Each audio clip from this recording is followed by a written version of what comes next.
Sveiki gerbėmieji, mes ir vėl grįžtame su Samsung produkcijos apžvalgomis. Šiandien su jumis sveikinasi Ignotas ir Tomas. Sveiki, nieko nelaukdami ir apžvelgime šios dienos temą – Samsung Galaxy S23 serijos telefonus. Pirmiausiai duoklę atiduosim tiems naudotojams, kurie telefone mėgsta laikyti šimtus įvairių atidarytų programėlių. Tokie telefono naudojimosi įpročiai neretai apkrauna įrenginio darbinę atmintį, o tam, jog įrenginys veiktų sklandžiau ir greičiau, rekomenduojama pradėti naudotis RAM Plus funkciją.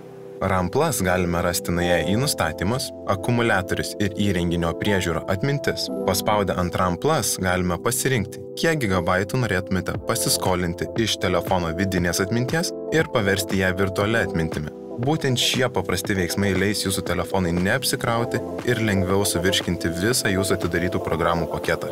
Jeigu žiūrint šį video kilo daugiau klausimų apie RAM Plus ar kitus telefono parametrus, mielai užsukite į vieną iš Samsung parduotuvių ir padėsime jums viską išsiaiškinti.